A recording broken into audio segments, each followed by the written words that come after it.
harka fuunee akka moltan kabajamtoota daawwattoota keenyaa miidiyaa wiirtuurraa oduu galgala kanaa qabadhee isin dhiyaadhaan jira. Oduu isinitti himuun kan isin faana turu ani Libee Girmaati. Godambaa yaadannoo injifannoo Adwaa keessaa kan ol kaa'aman hambaalee waraana Adwaa wal qabatan kanneen harka namaa fi dhaabbilee garaagaraatti argaman walitti qabuun eegalu kantiibaan bulchiinsa magaalaa Finfinnee Aadde Adaanech Abeebeen ibsan.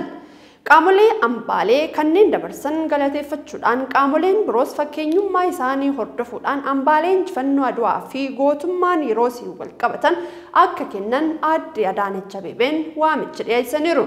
Hambaaleen bakkeewwan garaagaraatti faffaca'uudhaan osoo seeraan hin beekamiin akka hin jijjiiramneef akka irraa bareeduuf sirriitti akka mul'ataniif godambaa yaadannoo injifannoo keessa akka ol kaa'amaniif daawwiidhaaf akka dhiyaataniif Aadde Adaanech dhaamanii jiru. Ameerikaanii duula fanjii awwaalamaa fashaleessuu irratti Itoophiyaa tumsaa jiraachuu dubbatte. Ameerikaan fanjii awwaalamaa fashaleessuu fi kuusaa meeshaalee waraanaa dhabamsiisuu irratti Itoophiyaa tumsaa jiraachuu kan beeksiftee fi duulli kun amajjii 15 aga 19 bara 2024 tti gaggeeffamaa jira jedhame. Fanjii awwaalamaa fi meeshaalee waraanaa gurguddoon lola biyyattii keessatti gaggeeffameen wal qabatee dirree irratti afanii lammiilee nagaa ajjeesaa fi qonnaan bultoonni lafa isaanii akka hin qonne taasisaa jiraachuun ibsame.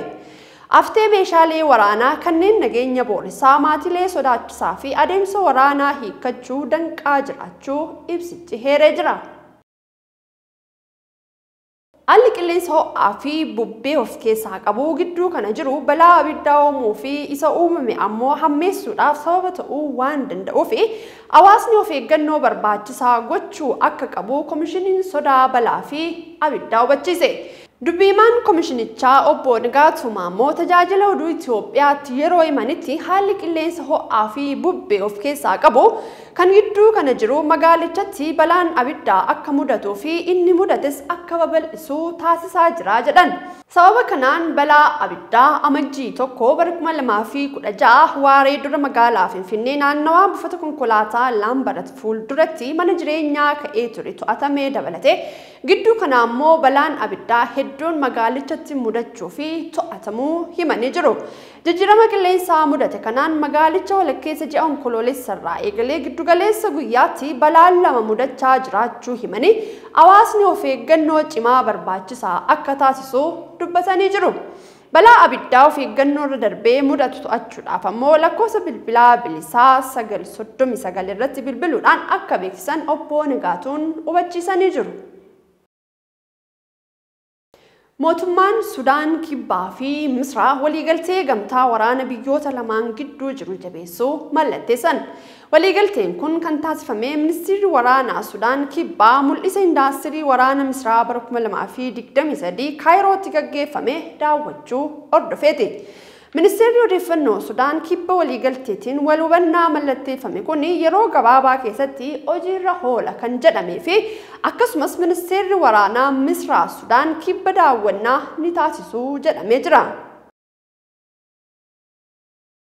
Pirezidaantiin Laayibeeriyaa aangoo pirezidaantummaa dabarsaa jiran Joorji Wahaa erga filannoo olaanaa mo'amanii booda filannoo itti aanee bara 2029 gaggeeffamu irratti akka hin dorgomne ibsanii jiru. Taphataa duraanii kubbaa miilaa Abrahaam bara 2017 filatamuudhaan waggoota 5 darbaniif biyyattii bulchaa kan turan yoo ta'u filannoo sadaasaan garuu morkataa isaanii Joosef Bookaay biraa darbuu hin dandeenye. Filannoo marsaa kanaa kan mo'atan Joosef Bookaay wixata dhufuu kakuu seenuudhaan hojii kan eegalanii fi Abrahaam dilbata darbee waaldaa guddicha qarqara magaalaa Moonrooviivaatti argamuun namoota walitti qabanii fi ergaa wayita dabarsan waggaa 6 keessatti umuriin isaanii 63 akka ta'uu fi waggaa 65 erga darbanii booda siyaasa keessatti hirmaachuu akka hin feene ibsanii jiru. Amma umuriin koo waggaa 57 umuriin nuti soorama itti ba'uu qabnu waggaa 65 ani immoo waggaa 6 booda waggaa 65 hin guuta waggaa 2 jedhee siyaasatti seenuu hin qabu kan jedhanii fi amma immoo siyaasatti seenuu hin qabu kan jedhanii fi Mataa isaanii ijoollee isaanii fi maatii isaaniitiif yeroo kennuu akka barbaadanis dubbatanii siyaasatti kanan seeneef aangoo butee harka galfachuuf utuu hin taane aga umuriin koo waggaa 90 ga'utti siyaasa keessa turuufis dirqama hin qabu kan na dirqamsiisus hin jiru jedhan. Yeroo tokkos ta'ee yeroo 50 wanti guddaan pirezidaantii ta'ee lammii koo tajaajiluuf carraa argachuu kooti jechuun taphataan kun dubbatanii jiru. Kabajamtoota hordoftoota keenyaa amma immoo oduu ispoortiitti darba.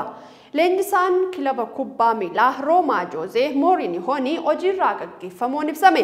Mooriiniyoon turtii Roomaatti taasisaniin abbootii murtee waliin waliigaluu dadhabuu isaanii irraa kan gaggeeffaman ta'uun isaa ibsamee jira. Leenjisaan lammii Poorchugaal kun dorgommii bara faranjoota 2023-2024 keessaa kaardii diimaa 5 dorgommii bara 2022 2013 keessa ammoo kaardii diimaa 3 adabamuun ni yaadatama. Bara dorgommii seeriyaa keessaa taphattoota kubbaa miilaa kamuu caalaa leenjisaa kaardii diimaa adabamaa ta'us BBC'n gabaasee jira. Kan daawwachaa turtan miidiyaa wiirtuurraa oduun galgala kanaaf qabannee dhiyaanne kana fakkaata. Yeroo gaariin waliin qabaattanii fulfaadhaa jechaa miidiyaa wiirtuurraa qophiilee afan waliin turtii gaarii qabaadhaa.